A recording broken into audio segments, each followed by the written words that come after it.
如果跟爸妈起了争执，你会直接表达意见，还是选择隐忍呢？根据儿盟调查，有 28.5% 的儿少跟家长争执的频率一周超过3次，而 50% 的儿少会因为家长不听自己的想法而起争执。本集我们邀请到曾经跟爸爸妈妈吵到不敢回家的同学，分享自己为何放弃跟爸妈沟通，所以放学不回家。Hello， 请问你是小安吗？对啊，那放学怎么没有回家，一个人在公园？因为今天发成绩单，然后没有考得很好，怕回家会被妈妈骂或被打。因为他对成绩比较执着，只要考不好的话就会被骂。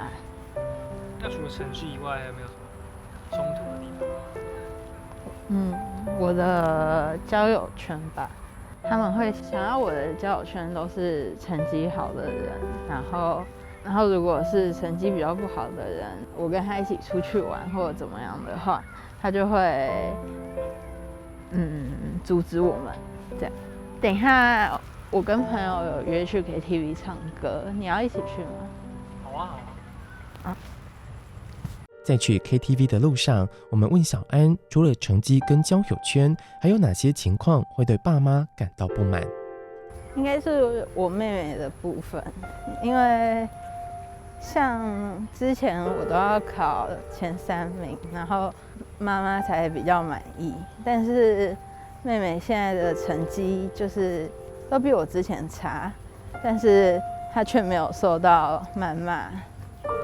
妈妈都会用鼓励的方式跟妹妹沟通，像是下次再加油就好了啦，这样子。但是我就觉得很奇怪，为什么妈妈可以跟妹妹好好沟通，却跟我不行，然后都是用打骂的方式来跟我讲话。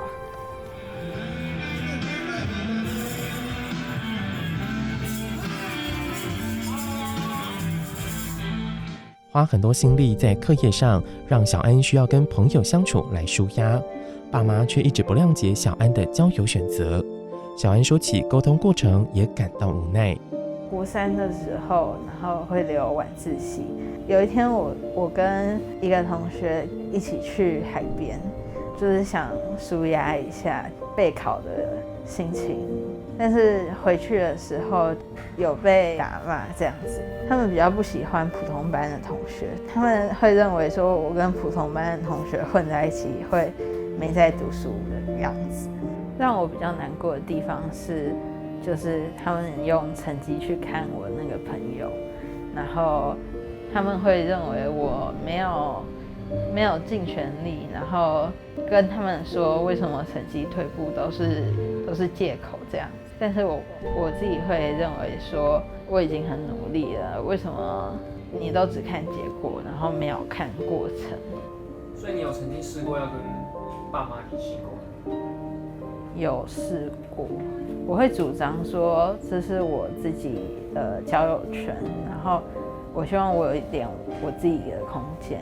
他通常听完我反应之后，有时候会反驳我说，要交成绩好的朋友才能让自己成绩提升，这样子。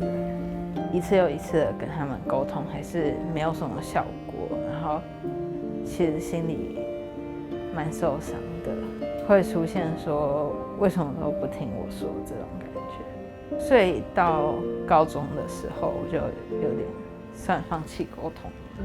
根据调查，有 42% 的孩子和父母意见不同时会直接表达，但若父母过于激动或一厢情愿要孩子遵守时，也有不少孩子会选择隐忍心声，冷处理，只因为害怕被责骂处罚，或觉得反正不可能改变而直接放弃沟通。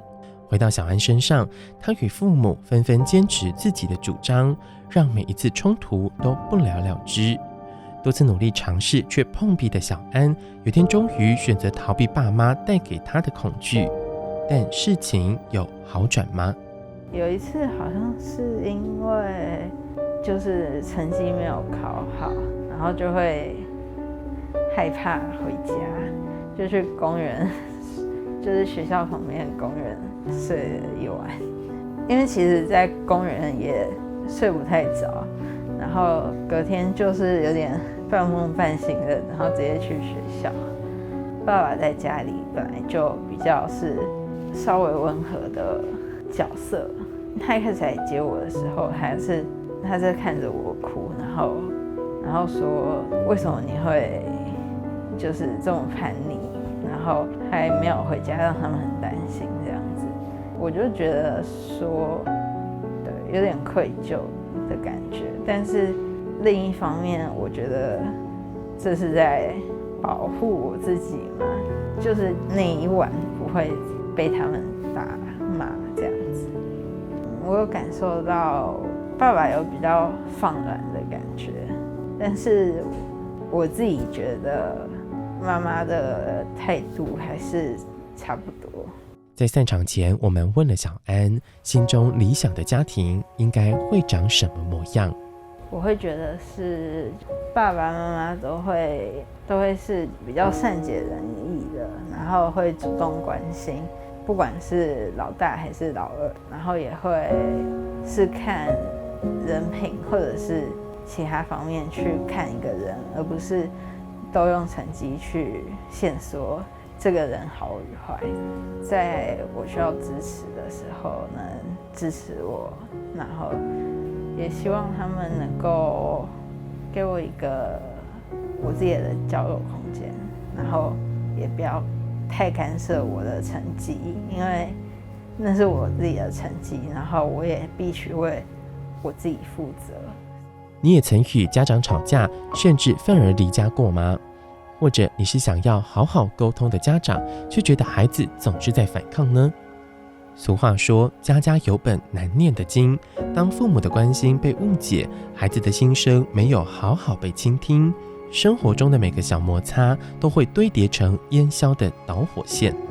孩子不回家，或许是还没找到与父母联系的钥匙，就像小安一样，还有许多孩子等待着父母心中深锁的大门为他们敞开。